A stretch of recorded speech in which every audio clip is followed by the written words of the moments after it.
Ada pegawai saya, pegawai harian, dia monopoli di pelabuhan itu. Oke. Dia pegawai harian kok dia yang mengendalikan peralatan, kemudian kok tidak di-store sebagian uangnya itu.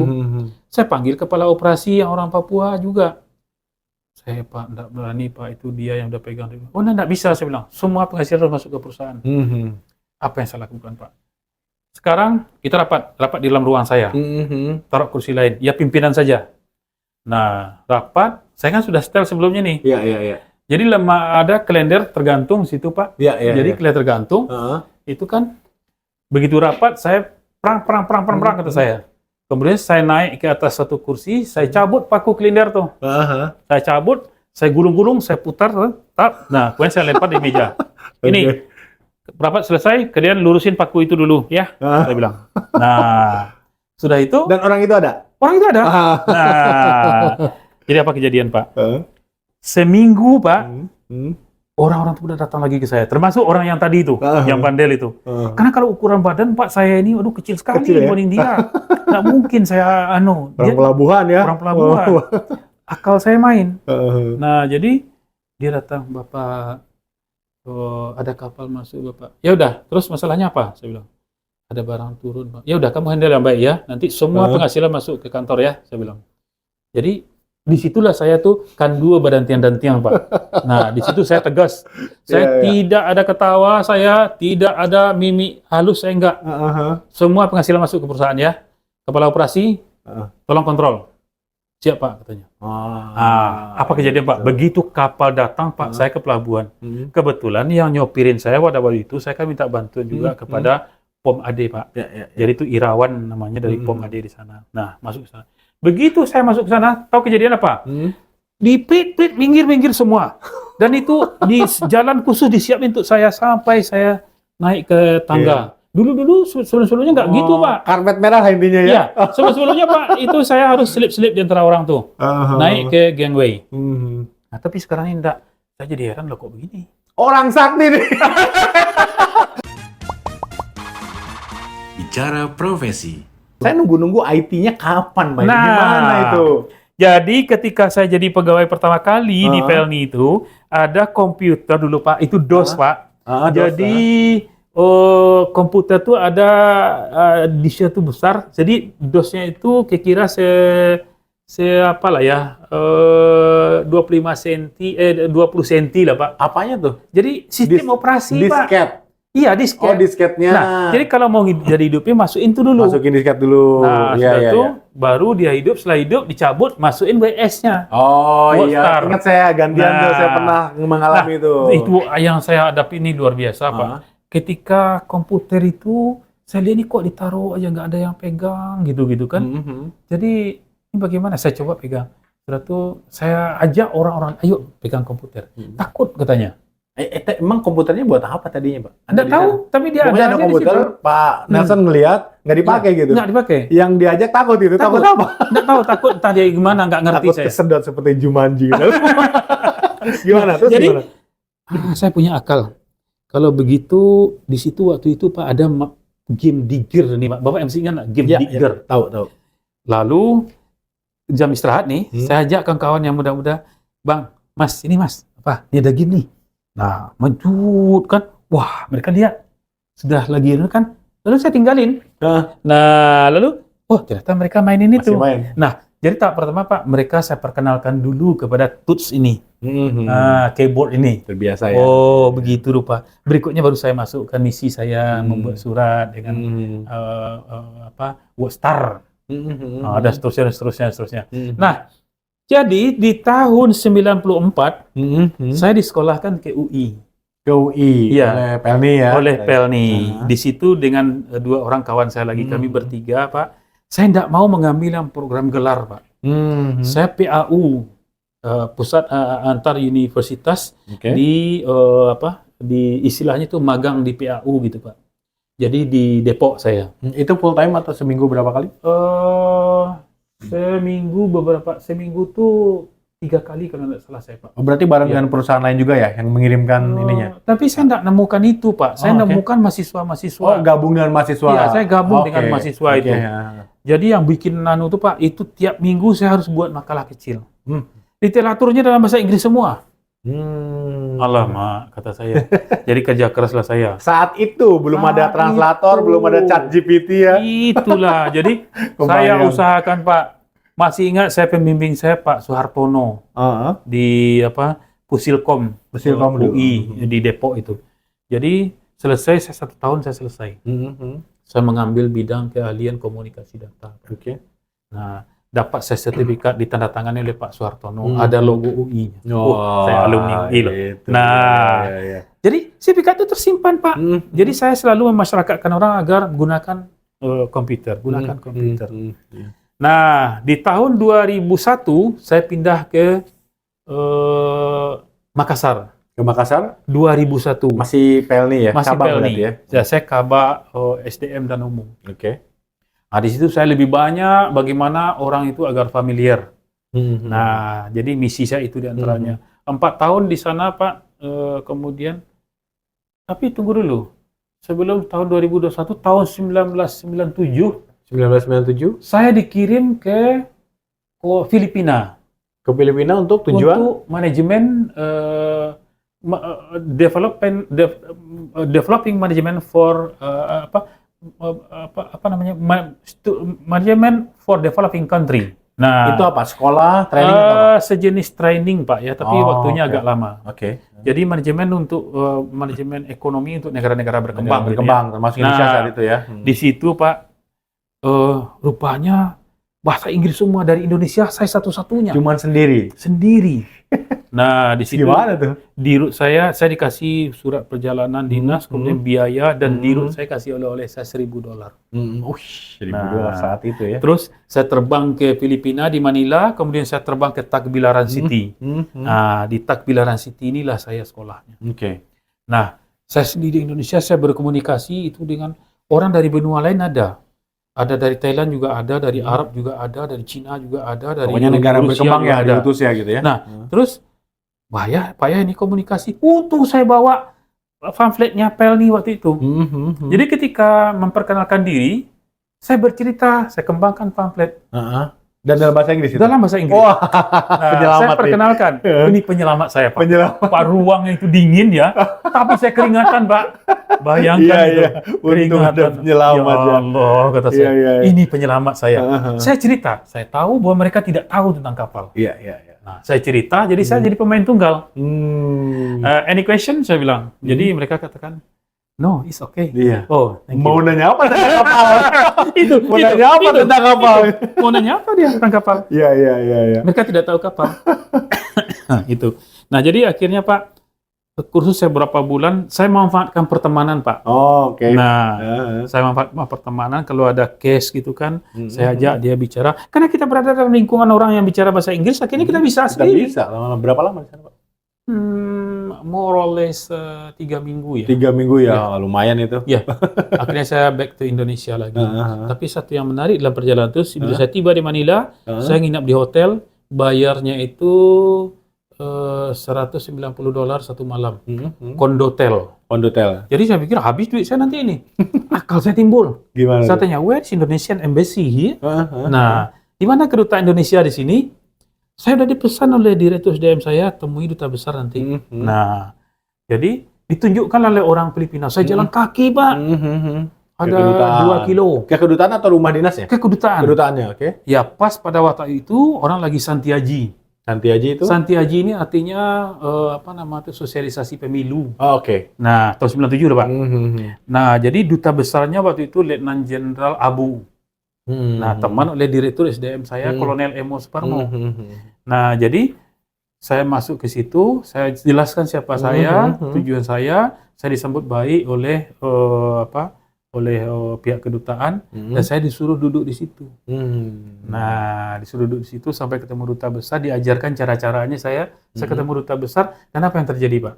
Bapak tidak usah nginap di hotel, ini di rumah guest house. kedutaan. Wih, Boy, biasa. saya dijemput oleh sopir Pak, dibawa, saya tidurlah saya di situ. Iya, iya. Sambil menunggu keberangkatan saya ke Takbilaran City. Oh, Nah, itu bayangkan itu, Pak. Udah hemat $190 semalam ya. Itu Pak, beberapa malam saya di rumah Di dinas. guest house lagi, bayangkan guest ke guest house pasti bagus itu. Bayangkan itu, Iya, Pak. iya, iya. And then saya berangkat ke Takbilaran City dan kemudian saya sekolah lah di sana. Kemudian 3 minggu saya balik lagi ke Indonesia. Saya balik ke Indonesia. Tapi sebelum saya balik, Pak, Bapak ingat nggak Presiden Filipina Macapagal? Macapagal. Bapaknya dari Presiden Filipina Arroyo. Ingat nggak? Iya, saya duduk di kursi presiden itu, Pak. Di mananya? Di kampungnya. Oh, di kampungnya. Jadi saya pergi naik mobil uniknya Filipina itu, Pak. Ke kampung Presiden Macapagal itu. Saya minta izin, boleh saya nggak duduk di kursi ini? Saya bilang, boleh katanya. Boleh. Oh, saya duduk di situ. Wah, karena keinginan saya itu, saya ingin jadi nomor 1. Ingin jadi nomor 1, kayaknya terlihat nih dari mulai SMP tadi ceritanya ya. Oke, mantap. Jadi saya tidak pikirkan kuliah saya dari mana.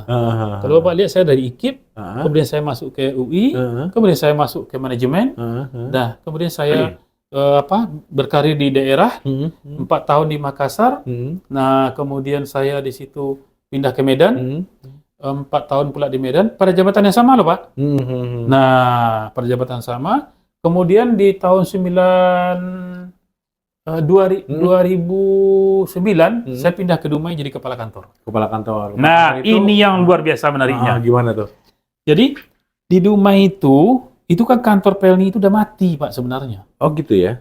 Nggak ada kapal yang masuk. Nggak ada kapal, kenapa waktu itu? Karena memang... Saya tidak tahu. Oh. Begitu saya duduk di situ, saya serah terima dari Kacap Lama pindah ke tempat yang bagus. Pak Hari namanya Kacap.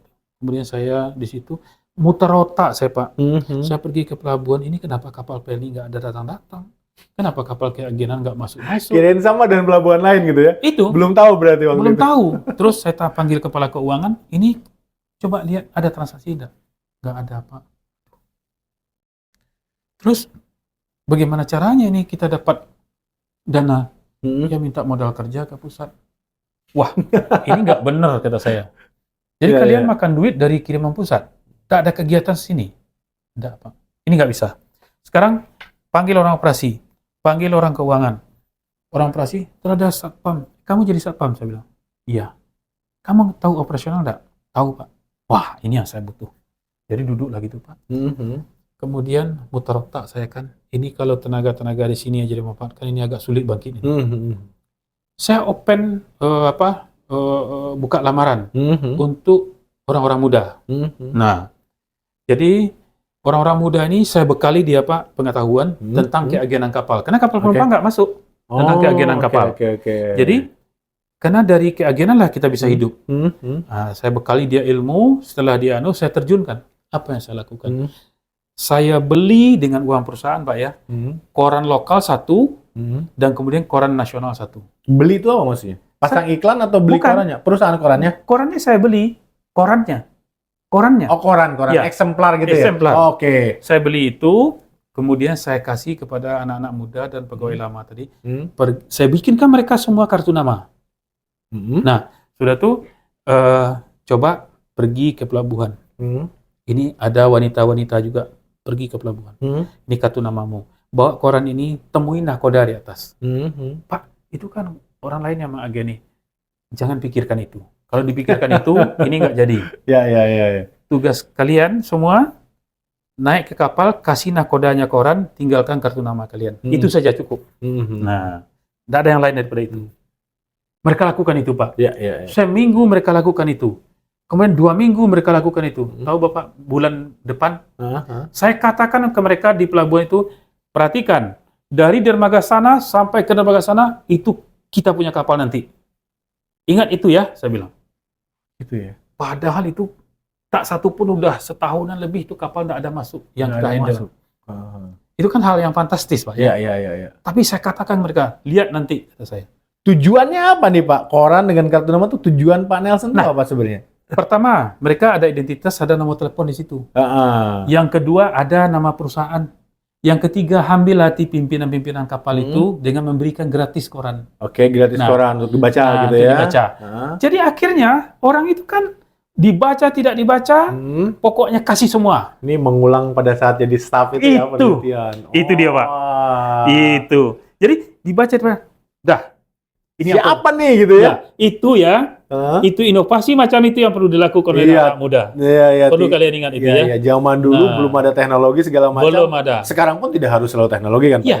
Macam-macam bisa kita lakukan. Oh, nah, gitu. Itu loh. Gimana singkat cerita? Lakukan itu singkat cerita 2 bulan kemudian dari ujung ke ujung kapal kita yang agen nih. Kita dapat duit US dollar.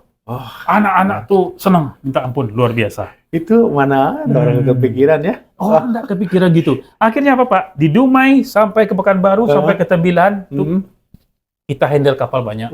Luar biasa sekali. Dan ketika rapat kerja di Jakarta, saya katakan bahwa kami dari Dumai telah menyetorkan uang sebanyak 56.000 US dollar ke direksi. Kaget.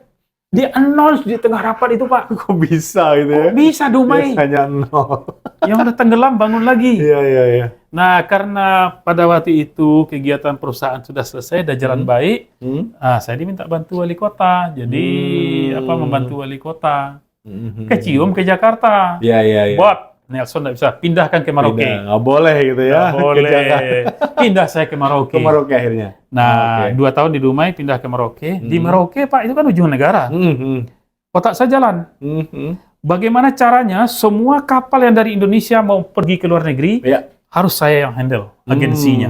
Gitu ya. Nah, saya announce di email ke semua staff. Ke dunia pelayaran, ke pemilik kapal. Oh gitu, semua pemilik kapal dan punya kontaknya ya? Ya, saya sekarang di Merauke. Nah, jika kapal Riu masuk mau menuju ke Australia atau ke PNG, saya bisa handle.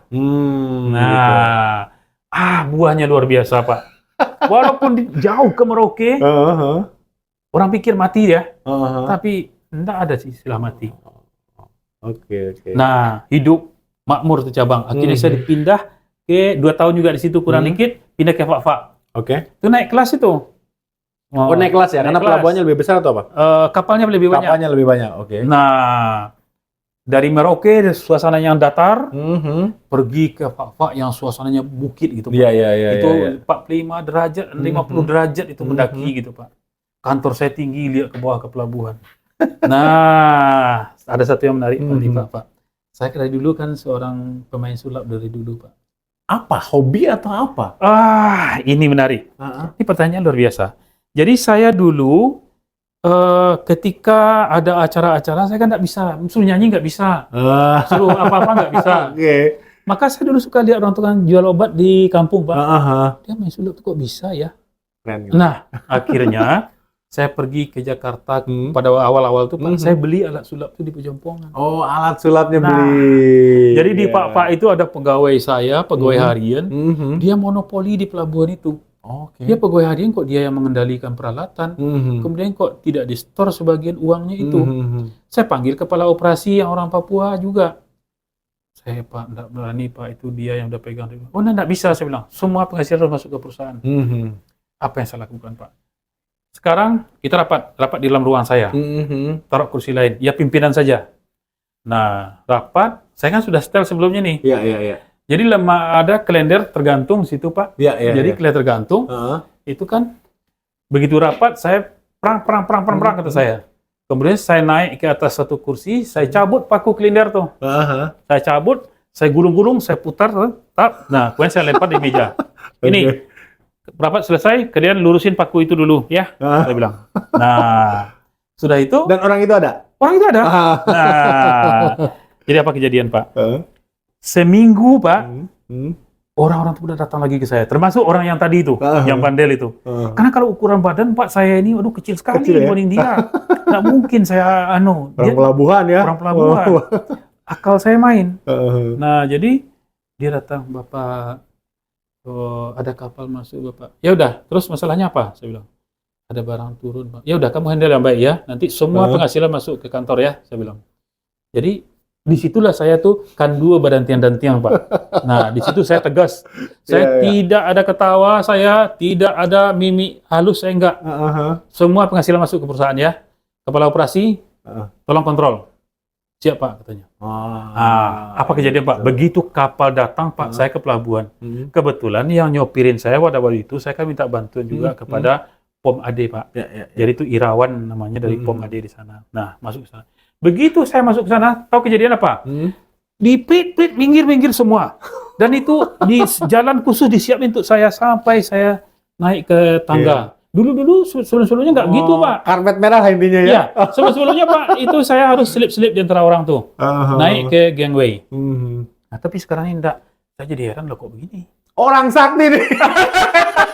Orang sakti nih. Nah, jadi nakoda pun sampai saya di atas, nakoda bilang, Pak Kacap, kok bisa begitu?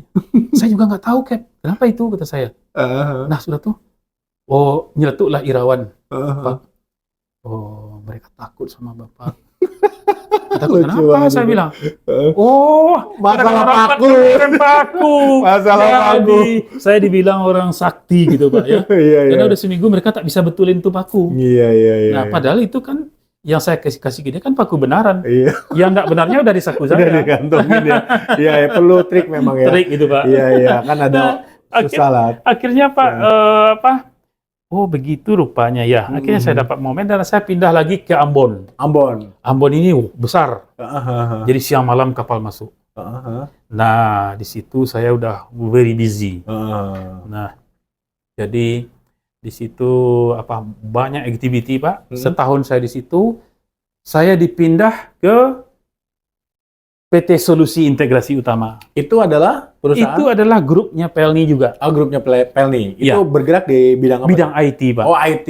Okay. Nah, jadi yang membangun sistem informasi teknologi Pelni itu dari awal itu adalah PT Solusi Integrasi Utama. Oh, gitu. Bapak di sana jadi? Saya jadi dirut di situ. Dirutnya? Oh, bayangkan. Luar biasa itu. Dari daerah yang saya bingung kenapa kok saya ditunjuk jadi dirut ya. Sudah tuh ternyata saya dulu pernah di IT. Pernah saya di UI. Belajar IT. Dilihat itu mungkin. Mungkin beberapa tahun yang lalu, maksudnya ini perusahaan pasti tahu lah. Ketika nyari orang, oh ternyata dia pernah apa dan Pak Nelson pernah dikirim ke UI waktu itu. Dia nggak punya kapabilitas itu ya. Apa yang saya lakukan Pak begitu saya jadi dirut di situ Pak. Hal yang baru, dunia baru. Itu perusahaan baru dibentuk ketika Pak sudah lama. Sudah ada ya, udah lama ya. Perusahaan sudah lama ada. Oke. Dulu perusahaan itu hebat sekali. Dirutnya pakai Camry, Diresi Pelni pakai Camry juga. Oh sama ya. Levelnya seperti itulah dulu ya. Oke. Kemudian perusahaan itu kan hampir ambruk ketika saya mau masuk itu Pak. Hutang banyak gitu. Nah terus saya masuk itu GM itu Pak ada yang tamatan Belanda.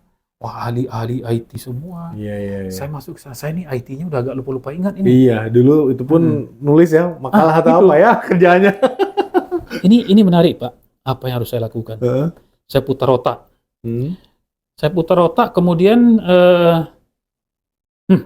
saya kumpulkan. Saya bilang ke kepala SDM umum, tolong panggil semua GM di ruang rapat 1. Itu ada 3 ruang rapat Pak, di ruang rapat 1. Masalahnya adalah paparkan kegiatannya tahun ini. Paparan. Sudah tuh saya perhatikan semua Pak. Sudah tuh GM pemasaran. Apa targetnya, apa rencananya. GM produksi. GM teknik. Sudah tuh dari paparan. Kemudian saya bilang, coba ini GM teknik. Ini kayaknya ada nih yang kurang pas ini. Tolong perbaiki ya. Saya bilang. GM pemasaran, targetmu itu saya minta laporan mingguan. Nah, kemudian GM teknik, saya minta laporan security yang sudah dipasang di perusahaan, baik perusahaan induk maupun perusahaan-perusahaan lain. Ya, saya tunggu sore ini harus masuk di ruang saya. Nah, Bapak tahu nggak itu? Saya sebenarnya nggak paham itu, Pak. Tapi saya bagaimana caranya harus paham itu? Saya salahkan mereka dulu. Iya. Nah, baru mereka jelaskan. Itu. Belajar sebetulnya itu ya. Itu juga salah satu caranya jadi, gitu ya. Baru mereka jelaskan. Saya bilang, nah ini bukan begini nih. Saya tetap salahkan mereka.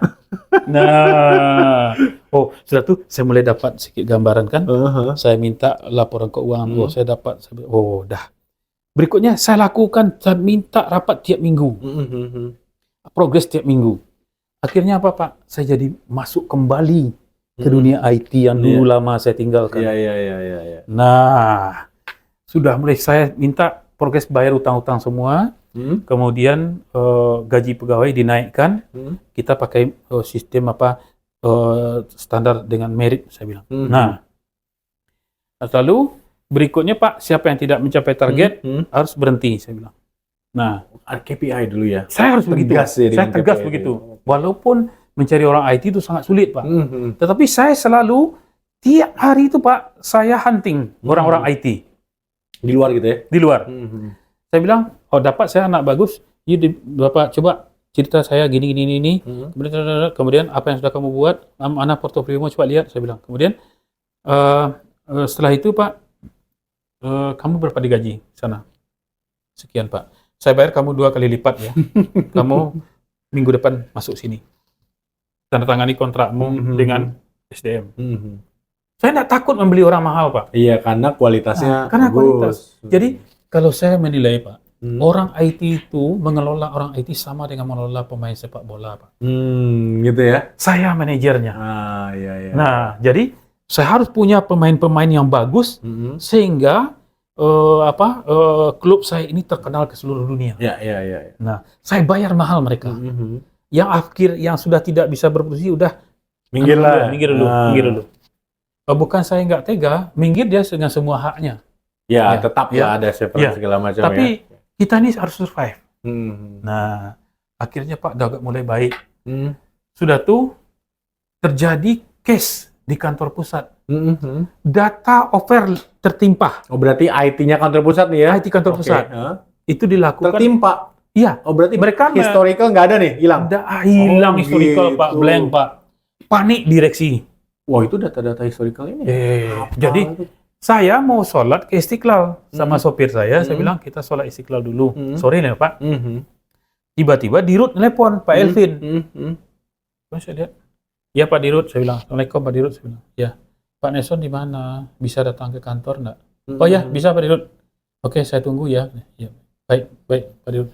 Nah, terus saya dipanggil, direksi 6 orang udah menunggu saya.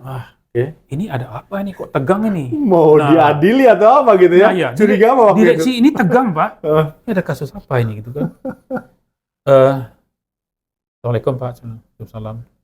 Begini Pak Nelson, kata Dirut. Kami ada masalah. IT kita ini tertimpa, data kita hilang. Kata saya. Aduh.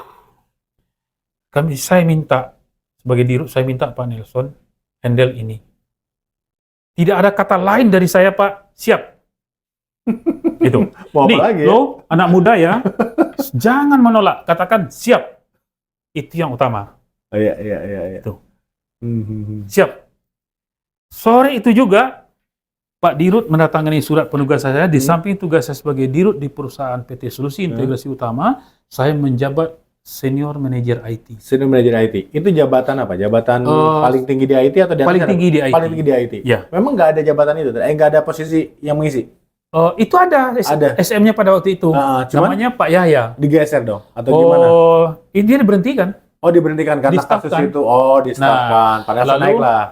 Begitu, bukan naik lah. Saya kan direktur di sana. Maksudnya double ya? Ya, jadi sebelum itu saya udah pegang surat ini, saya temui Pak Yahya sebagai SM. Pak Yahya, maaf ya, saya dapat surat ini.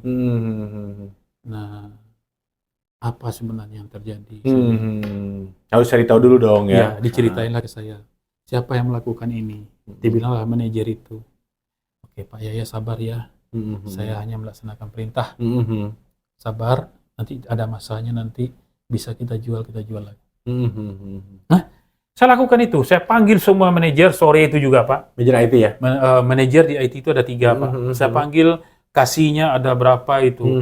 Kasihnya ada 7, saya panggil. Pimpinan semua rapat di ruang saya. Saya tanya apa yang terjadi. Oke. Apa yang bisa kita lakukan untuk merecovery ini? Sudah tuh, DRC kita di mana? Ada, Pak. Tapi DRC kita ini lengkap data. Ada data yang lost, Pak, karena kita tidak backup selama sekian. Waduh, kata saya. Oke, sekarang kumpulkan pecahan-pecahan itu semua. Walaupun ada ibarat gelas sudah pecah, Pak, kumpulkan semua pecahan, tidak ada yang tersisa. Lem semuanya sehingga berbentuk gelas lagi. 6 bulan lamanya kerja keras, Pak. Itu berarti yang pernah di copy di lab, di desktop, di laptop, di server apa, backup sekecil apapun dikumpulin gitu. Kumpulkan. Saya pada waktu itu, Pak, saya tidak pecat itu manajer yang melakukan kesalahan itu. Kenapa? Itu orang mahal harganya. Untuk kasus itu? Untuk kasus itu. Itu loh, Pak. Jadi, saya kumpulkan 6 bulan kerja keras sama orang keuangan. Sama semua. Saya bilang ini apa masalah buat kita dan kita harus selesaikan. Kemudian 6 bulan selesai, kemudian saya minta ke Dirut, Pak Dirut agar saya konsen, copot saya dari Dirut PT Solusi, cari penggantinya. Dirut tanya, siapa penggantinya? Komisaris yang kemarin aja, kata saya. Komisaris saya pada waktu itu kan, itu aja. Yakin Pak Nelson? Enggak apa-apa. Nanti saya bantu secara belakang, tapi biar ibu itu full. Toh kerjaan kan sudah jalan, saya bilang. Nah, saya fokuslah di situ. Kemudian namanya diganti jadi Vice President semua. VVIT di sana. VVIT. Tapi kan di sana direktur, Pak. Ya, nggak apa-apa. Ini tapi kan beda, ini kan induk ya? Induk. Nah, jadi kalau gaji jauh turun, Pak. Fasilitas jauh. Tapi kan saya aslinya orang PLN. Saya kan diminta mengabdi, karena ada kasus itu, bagi saya itu tantangan baru, Pak. 6 bulan selesai, Pak. Walaupun masih ada cacat-cacat dikit kan, tetapi itu kerja keras membuahkan hasil. Direksi semua. Nah, akhirnya Direktur SDM waktu itu Kapten Datep ya, Dr. Datep, dia cerita sama saya kronologi itu. Sampai pada waktu ketika rapat direksi, diputuskan siapa yang bisa memperbaiki ini. Akhirnya mungkin Pak Nelson mau. Nah, terus ada direktur lain mengatakan, apa mau Pak Nelson balik lagi ke sini? Dia kan di sana direktur. Ya, turun loh gitu ya. Nah, gitu kan. Terus coba aja dulu, Pak. Nah, makanya baik kata Dirut mencoba, dan akhirnya saya menjawab bersedia. Setelah itu Dirut mengatakan, apa? Kan mau kan Pak Nelson kan? Nah, begitu. Ternyata mereka tuh sebelumnya tidak yakin saya akan mau. Yakin ya. Itu loh, Pak. Nah, setelah recovery data selesai, Pak, di situ saya lakukan inovasi-inovasi baru di situ.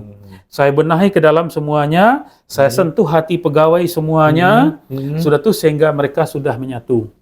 Nah, setelah menyatu, Pak, baru saya inovasi-inovasi baru saya timbulkan. Nah, mana yang belum bagus saya bagusin, saya licinkan. Nah, disitulah ketika ada award.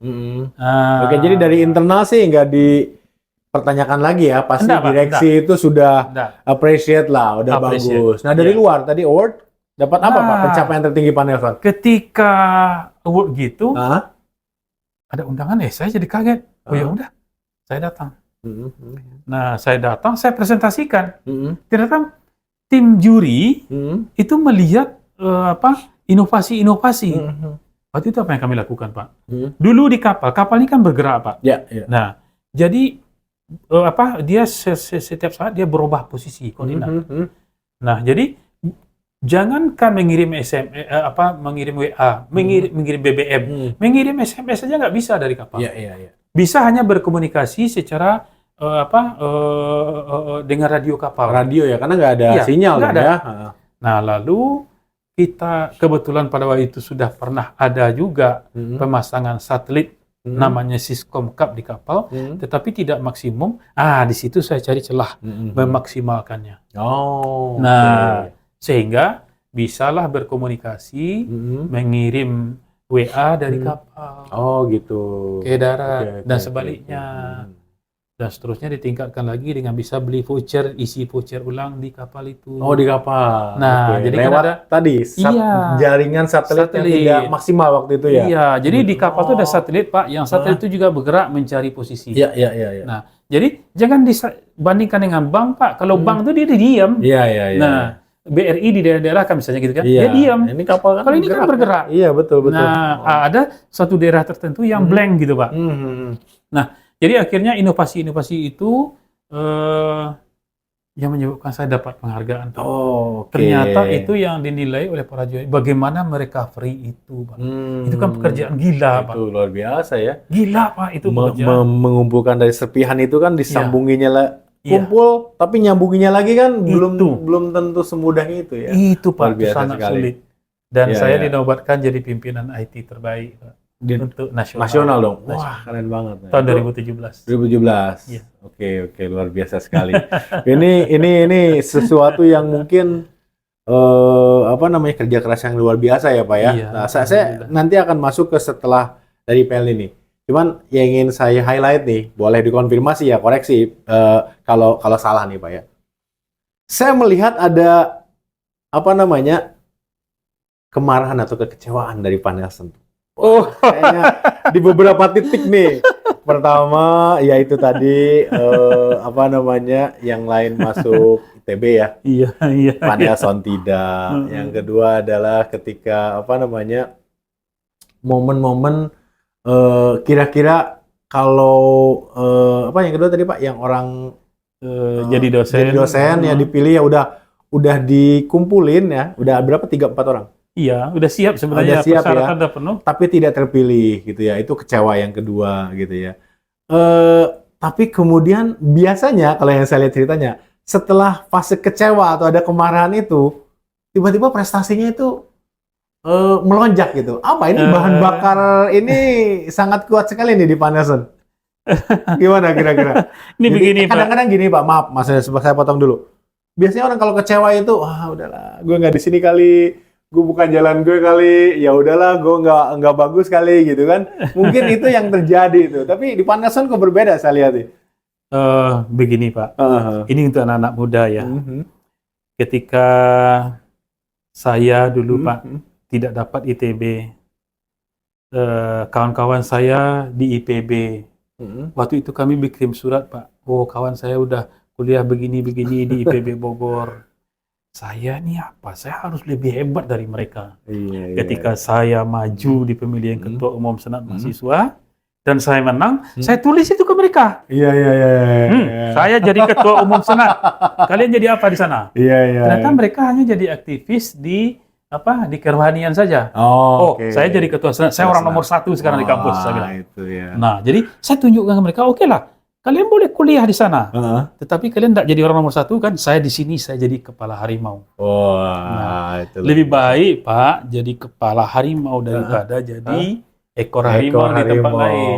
Jadi harusnya kekecewaan itu ya diaktualisasikan menjadi prestasi. Harusnya di kesempatan berikutnya yang lain sebagai gitu ya Pak. Iya. Jadi jangan patah semangat. Jangan patah semangat. Nah, itu. Yang kedua Pak yang saya lihat. Ada momen-momen di mana mau dilanjutin tadi? Nah, ketika di dosen, jadi dosen itu Pak, nggak dapat juga. Saya di kantor, di Pelni itu Pak, ketika awal-awal itu saya kerja keras, akhirnya saya jadi pegawai kepala bagian termuda. Nah, padahal dasar saya dari IKIP. Iya. Itu loh Pak. Jadi loncat 2 tingkat kalau nggak salah ya? Loncat 2 tingkat saya. Nggak pernah dedikasi. 04 pun belum ada. Belum ada pada itu. 05 gitu ya. Iya. Oke. Nah, terus ketika di IT itu saya tunjukkan lagi bahwa saya bisa begini. Jadi satu ya, ini bagi yang muda-muda jangan bekerja hanya berdasarkan jurusan kuliah. Karena kuliah itu hanya merubah frame of thinking menjadi fleksibel. Justru itu ya. Itu. Jadi kita ditempatkan di mana aja, siap. Jangan beli, itu kan bukan jurusan gua. Jangan. Kalau belum tahu bisa dipelajari. Apalagi kita ada di posisi di mana kita belum tahu, tapi kita pimpinan, anak buahnya jago. Iya. Panggil aja, kalahin dulu aja. Kita belajar di sana ya. Keren banget Pak. Terus ketika itu Pak dapat tahun 2017, 2018 ada award lagi. Menang lagi? Saya menang lagi. Berturut-turut. Pribadi, Pak. Jadi, jangan-jangan berikutnya jadi juri ya? Jadi, saya dapat 2 kali, tahun 2017, 2018. Jadi, manajer IT, top IT manager di tingkat nasional. Dan tahun Desember 2018, saya itu, MPP. Masa itu persiapan pensiun. Iya, kalau orang lain mengatakan itu mati pelan-pelan. Mati pelan-pelan ya.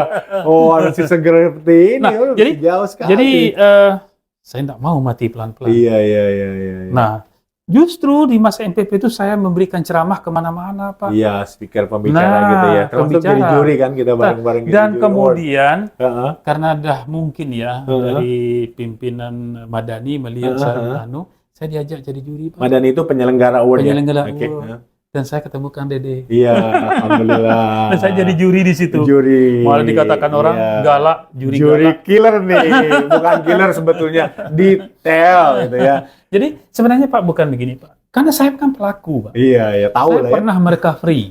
Saya pernah membangun data center juga. Jadi saya pelaku. Jadi saya tahu gitu. Nah, ketika kontestan itu mengatakan begini, kalau kita lihat katanya itu bagus semua. Iya, betul. Tapi apakah betul begitu? Nah, kita cari celah masuknya. Begitu dapat celah masuknya, kita konfirmasi, akhirnya mereka mengatakan yang itu belum Pak, yang ini belum Pak. Kebuka gitu ya? Kebuka Pak. Iya. Jadi sebagian mereka menganggap killer, padahal nggak killer Pak. Iya, kita hanya konfirmasi. Iya. Benar nggak begitu? Betul. Ya mungkin ada perbedaan perspektif aja Pak. Nah, kalau kita sebagai penyelenggara atau juri kadang-kadang ingin mengidentifikasi kelemahan supaya mereka dapat mengimprovekan gitu ya. Tapi mereka kan goalsnya mungkin bisa jadi ya harus bagus gitu ya. Kan beda-beda lah orang perusahaan. Tapi banyak juga sih yang bilang ya terima kasih Pak Nelson karena kan jadinya kita tahu apa yang kurang dan sebagainya. Yang kedua Pak, yang ingin saya highlight tadi dari cerita Bapak, ada titik-titik di mana kok kebetulan gitu ya. Kok kebetulan Pak Nelson sedang nyari kerja di Jakarta 2 bulan itu tiba-tiba ada yang nyari dan itu adalah keluarga atau istrinya menteri ya. Akhirnya pindah dari rumah yang seperti itu ke rumah yang lebih bagus lah, jauh lebih layak gitu kan. Ya, kemudian berikutnya dikasih peluang kerja juga gitu kan. Alhamdulillah. Kemudian juga diminta direktur utama ya untuk menyiapkan laporan karena dia akan raker atau dengan DPR gitu ya.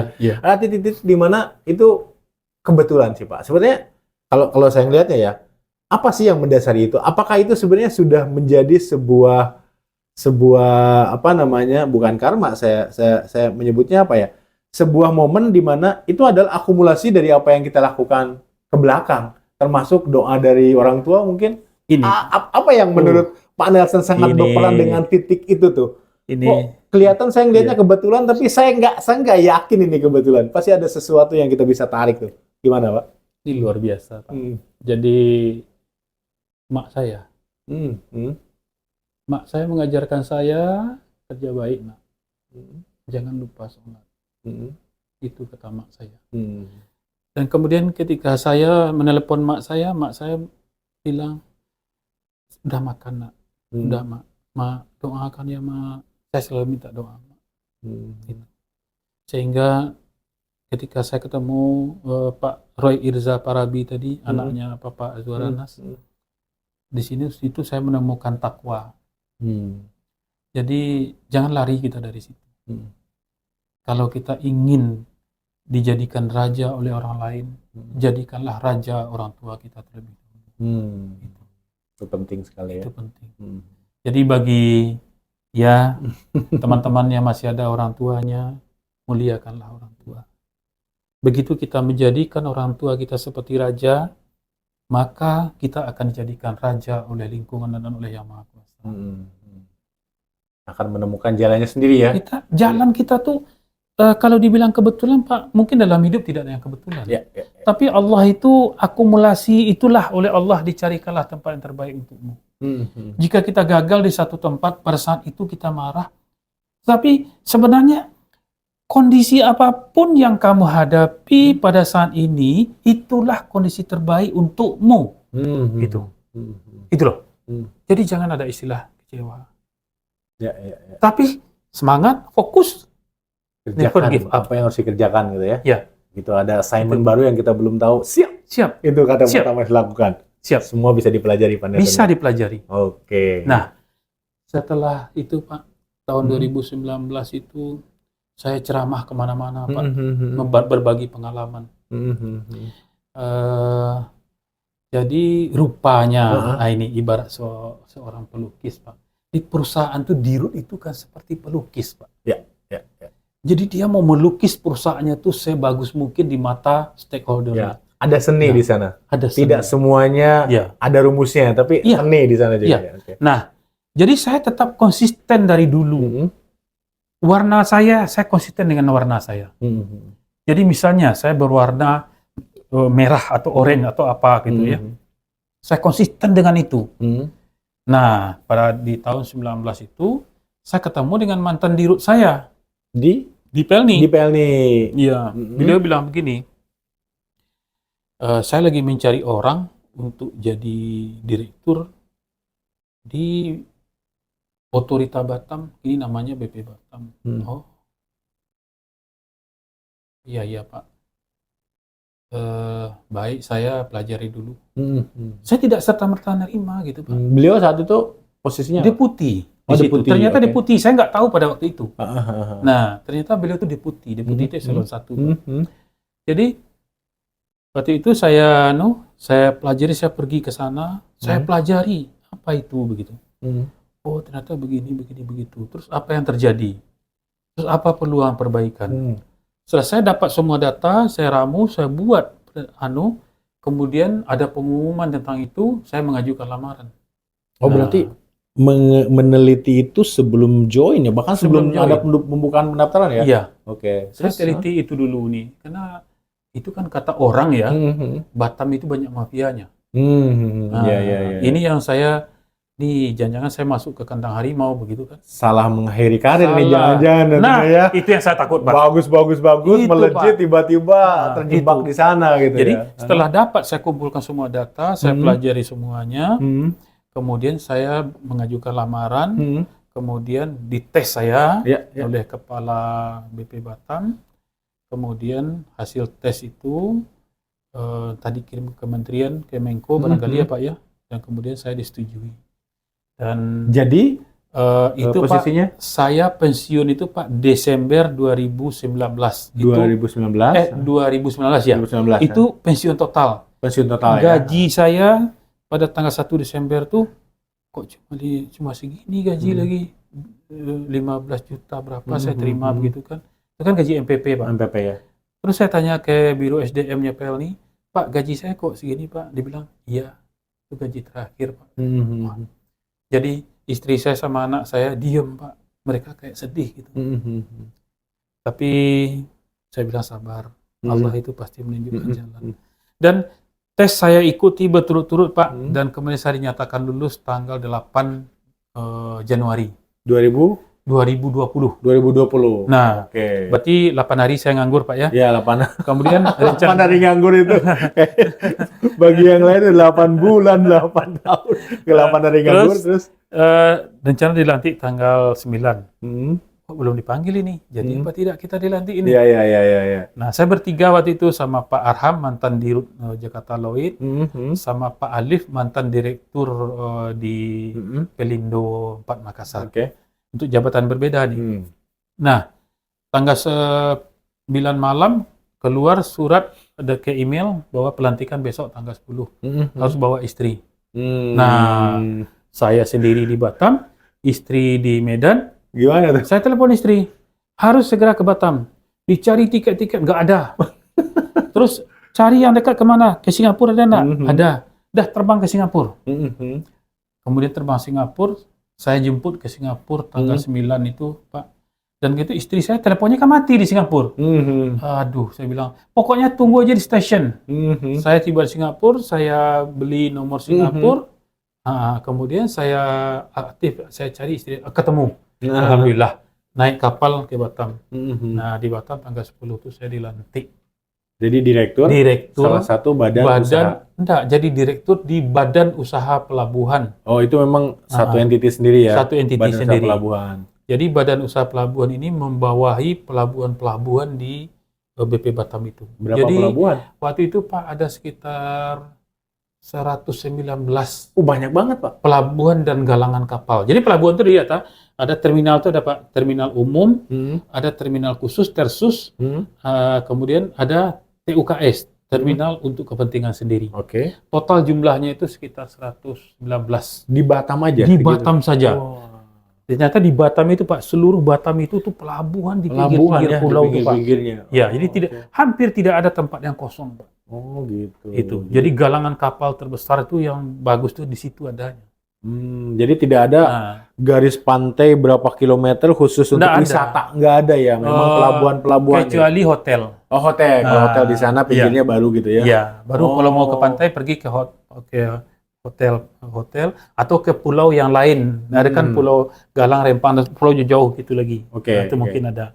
Nah, di situ Pak, saya mulai dunia baru lagi Pak. Kan pelabuhan Pak dengan kapal itu beda ya? Beda. Jadi dunia kerja yang pertama saya Pelni itu adalah mengurusin kapal. Kapalnya. Nggak ada bersentuhan langsung dengan pelabuhannya ya? Pelabuhan itu milik orang lain. Milik orang lain. Nah, itu Pelindo punya. Pelindo punya ya. Kalau di tempat lain. Sekarang? Sudah di kapal saya 27 tahun ya. 20 tahunan lah. Kemudian saya pindah ke dunia IT. Dunia baru. Nah, kemudian saya pindah ke pelabuhan, dunia baru lagi. Nah, jadi dulu kapal saya menyewa pelabuhan untuk sandar kapal. Sekarang di pelabuhan, saya menyewakan dermaga untuk kapal bersandar. Nah, jadi saya sudah tahu sekarang need-nya orang pelayaran apa, sehingga saya menyiapkan pelabuhan untuk need-nya orang pelayaran. Pasti banyak perbaikan di sana. Itu Pak yang saya lakukan. Oke. Langkah pertama yang saya lakukan, saya masuk dulu apa? Saya minta ke external audit, audit dulu Badan Usaha Pelabuhan ini. Oke. Saya tidak mau ada kasus apa-apa nanti dibilang di masa saya nggak mau. Iya. Nah, ada audit, kemudian kebetulan BPK juga mengaudit pada waktu itu kan. Dapatlah saya laporannya. Jadi beginilah kondisinya. Nah, itu catatan saya awal saya bergerak, Pak. Jadi starting point-nya tahu Pak Nelson ya. Jadi kalau ada yang buruk itu ya bukan masa saya. Nah, itu. Improvementnya harus dianggap sebagai itu kinerja. Dia. Oke. Nah, itu baru Januari, Pak, Februari, itu yang normal keadaan, Pak. Habis itu Maret COVID. Oh iya, langsung diumumin ya kita ini. COVID. Jadi orang memperkirakan pelabuhan itu penghasilannya anjlok.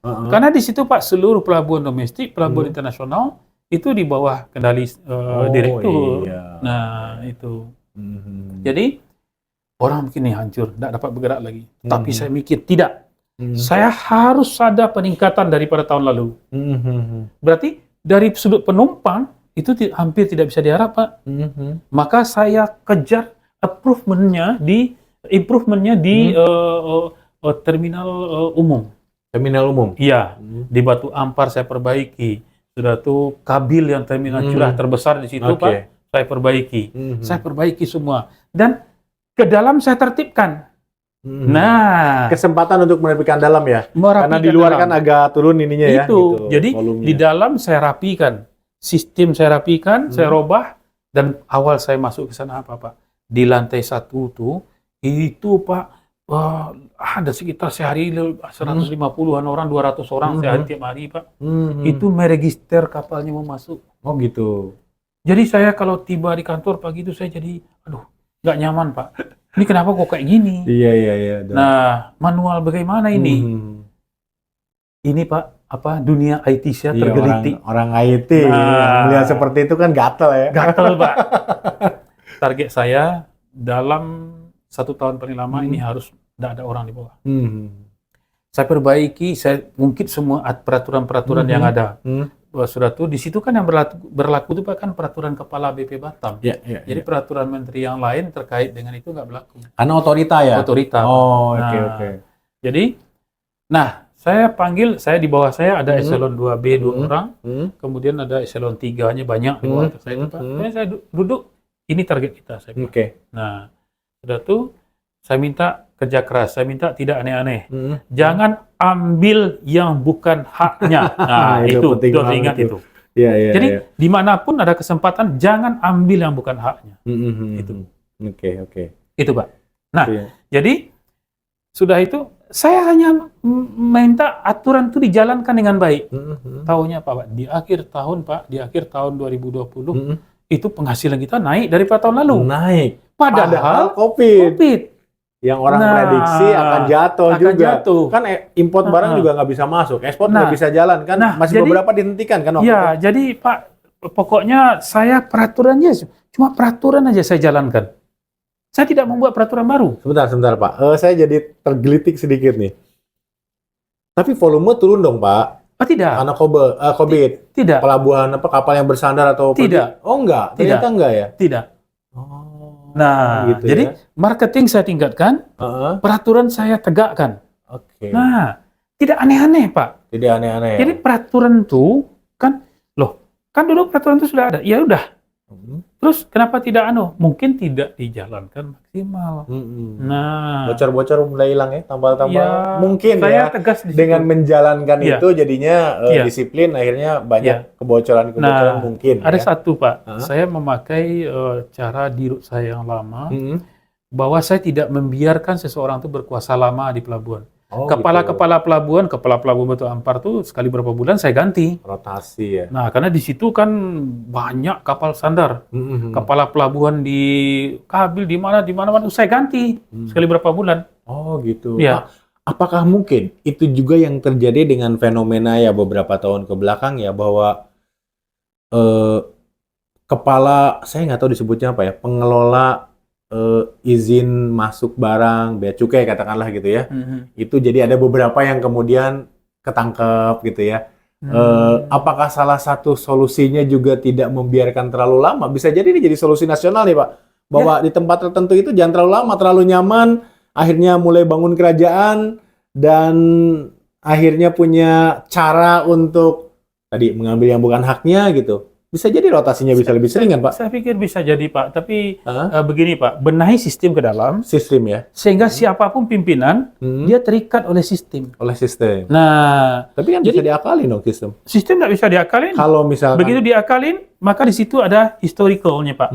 Nah, siapa yang mengeluarkan, yang memakai jalan pintas? Nah, kita orang IT kan lebih cerdik Pak. Jadi activity recordnya itu ada di situ. Kita tinggal lihat aja. Ini siapa yang ngerjain ini? Panggil orang tuh. Kamu pakai jalan pintas kemarin. Ini nggak dibenarkan. Saya kasih sanksi. Nah, jadi sistem sudah benar, Pak. Seburuk-buruknya orang, Pak. Kalau berada dalam sistem yang bagus, dia akan bagus. Merasa diawasi. Itu, Pak. Nah, sebagus-bagusnya orang, kalau berada dalam sistem yang jelek, dia akan ikut jelek, Pak. Iya. Tiba-tiba melihat celah. Nah, itu. Semua orang tidak dalam posisi cukup terus, tiba-tiba butuh sesuatu, ada celah. Pak. Jadi sistem ini harus kita benarin. Nah, saya hanya membenarin sistem itu aja, Pak. Dan kemudian sesuai saya pada suatu ketika, Pak, target tercapai. Jadi saya pasang di ruang saya itu CCTV itu, Pak. Nah, jadi CCTV saya pasang, saya melihat begitu. Saya sebagai itu orang nomor 1 saya di situ, Pak. Kalau di BUMN itu, Pak, saya dirut tibanya itu, Pak. Karena itu pemerintahan, jadi tidak dikenal kata dirut di situ. Yang dikenal hanya direktur. Nah, jadi saya mengawasi, saya tidak kerja. Kalau ada dirut yang kerja pun tanpa anting, itu bukan dirut. Sorry ya. Itu ya. Sorry bro. Jadi, you nanti kalau ketemu dirut yang sibuk kerja begitu, itu bukan dirut. Bukan dirut ya. Dirut tuh kerjanya hanya lobby. Lobby ya. Podcast gini ya Pak. Podcast.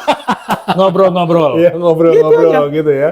Iya. Oke. Tapi dirut tugasnya adalah membuat sistem. Membuat sistem. Ya, tentukan arah kita ini kemana. Nah, itu penting. Jangan keluar dari arah. Itu saja. Luar biasa. Gampang sebenarnya. Nggak sulit. Luar biasa Pak Nelson. Pak, saya ada pertanyaan ya mungkin terakhir lah sebelum Bapak ngasih wejangan yang lain nih ke anak-anak muda, entah itu yang mencari kerja atau sedang berprofesi di IT atau bukan, yang merasa karir mentok dan sebagainya. Mungkin yang saya pertanyakan gini. Yang saya tanyakan di awal yang pertama gini. Pak Nelson kan udah pensiun nih kemarin, MPP kemudian pensiun gitu. Iya. Kenapa masuk lagi atau ingin terlibat lagi di contohnya tadi di BUP BP Batam ya. Kemudian sempat jadi staf ahli juga ya. Iya.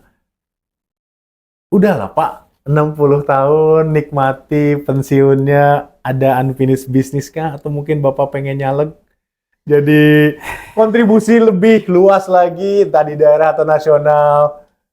Gimana? Sebenarnya begini Pak, prinsip saya hanya begini. Saya sudah jadi pejabat negara di berbagai macam tempat. Jarang loh orang Pak di 3 dunia yang berbeda loh Pak. Iya. Biasanya orang tuh lurus loh Pak. Lurus ya. Saya pelayaran, saya IT, saya pelabuhan. Itu loh Pak. Jadi sebenarnya peraturan pensiun di umur 56 di BUMN itu sangat disayangkan. Karena umur 56 tuh orang itu sangat pintar-pintarnya, Pak. Iya. Nah, wisdom-nya itu dibutuhkan oleh organisasi ya. Nah, buktinya ketika saya masuk ke BP Batam lagi, saya bisa melaksanakan itu juga dengan konsisten. Nah, jadi justru untungnya diambil oleh orang lain. Nah, itu. Jadi BUMN itu coba mungkin kaji ulang lah balik itu, Pak. Kaji ulang balik ini. Dan saya berprinsip, kalau negara membutuhkan saya siap. Kalau saya harus menyodor-nyodorkan diri saya, itu bukan gua banget loh. Oh gitu ya. Jadi tertutup nih jadi caleg gitu ya. Karena itu menyodorkan diri kan itu. Nggak mau saya. Gitu ya. Kenapa saya tidak mau jadi caleg? Saya tidak mau berpolitik. Berpolitik. Karena saya tidak siap untuk berpolitik. Iya. Karena kalau berpolitik itu, Pak, hari ini tempe, besok tahu itu kan biasa. Ya kan? Kan di politik itu, Pak, tidak ada sesuatu yang abadi. Yang abadi itu hanya kepentingannya. Nah, kalau kita dalam diri kita, Pak, dalam manajemen, tidak ada sesuatu yang abadi.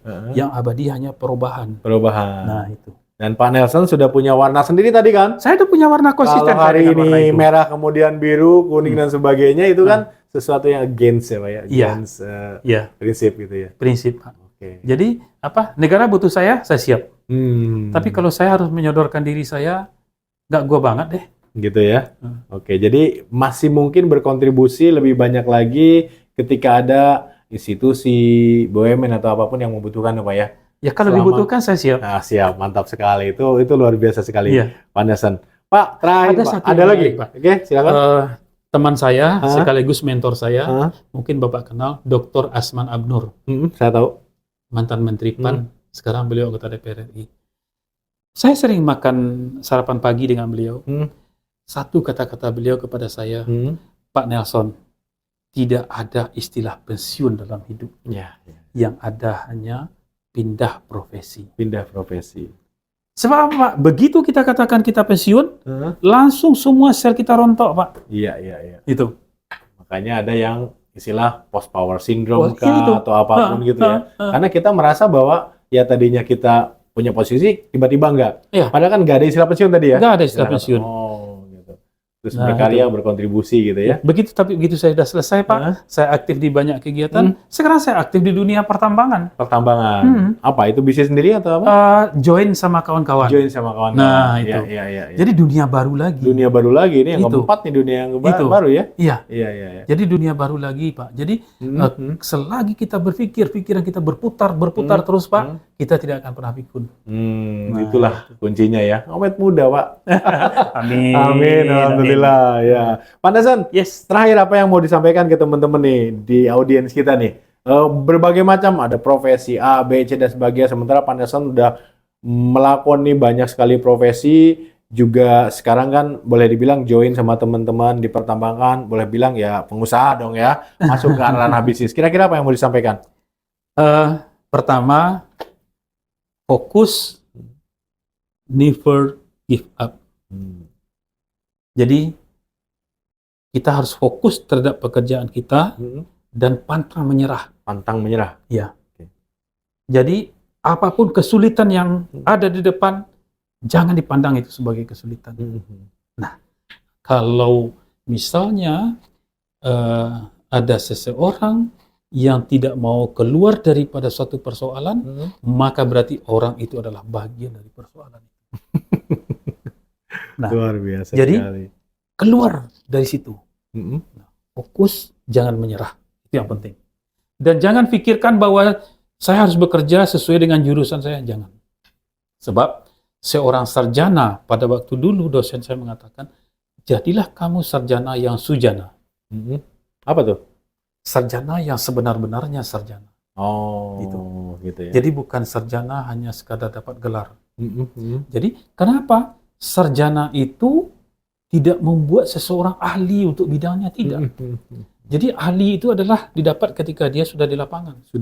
Iya, jadi sarjana itu, kuliah itu membuat frame of thinking kita, kerangka berpikir kita itu menjadi fleksibel. Jadi dibawa kemana saja masuk. Nah, jadi anak-anak muda ya, semangat selalu ya. Jadi fokus, jangan menyerah, dan jangan takut untuk masa depan, karena masa depan itu harus kita kejar, ya. Jadi kalau untuk orang tua itu ya, jangan berpikir tua, karena tua itu dia pasti datang, maka kejarlah muda itu. Ya, oke, terima kasih luar biasa sekali. Terima kasih banyak waktunya. Sampai ketemu lagi di lain kesempatan. Terima kasih.